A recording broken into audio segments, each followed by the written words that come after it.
Hello, my holy friends, Rabbi Yoni here. Today we're going to be talking about one of the most nerve-wracking things in all of Judaism, Hagbah, lifting the Torah. Now, before we get started, just really quickly, one of the reasons that this is so nerve-wracking is because there is this tradition that if you drop a Torah scroll, that the congregation has to fast for 40 days.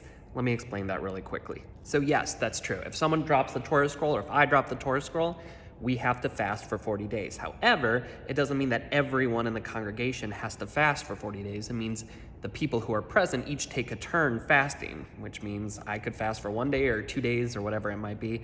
So listen, it's a big deal. We want to respect the Torah, but it's not the end of the world if it happens. Now, having said that, take it out of your mind. It's not even something that you need to worry about because we are going to talk about how to lift the Torah properly together today. It's all about mechanics. It has nothing to do with your arm strength. It has everything to do about leverage and how to make sure that you're doing it in a balanced way. Beseder? Tov? Okay, let's get to it.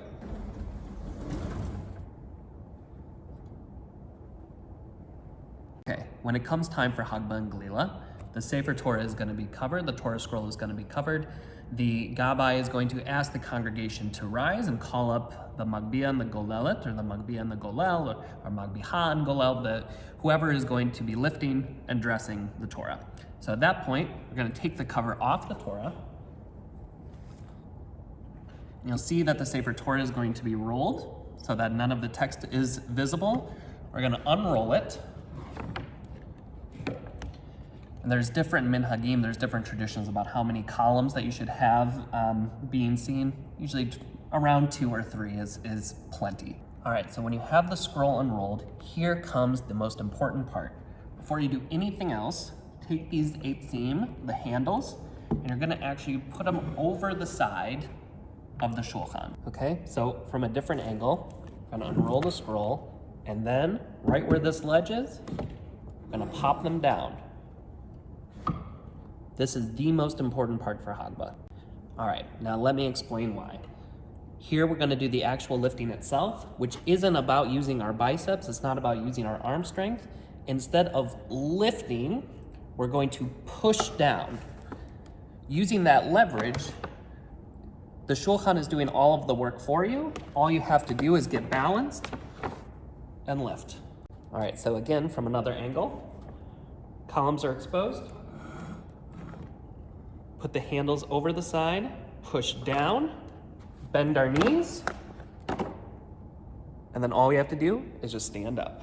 Okay, and that really is the hardest part. Once, push down, have your knees bent, and lift.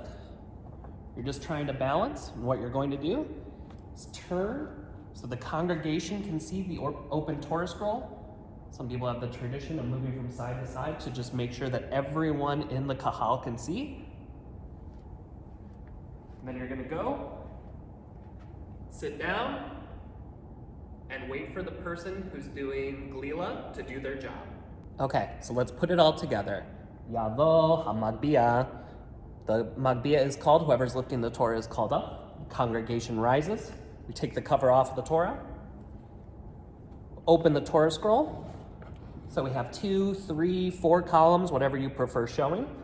We're going to take the handles, lift them off the shulchan, push down, and then bend our knees, center our bodies, and just stand up, turn, show the congregation, and then take a seat.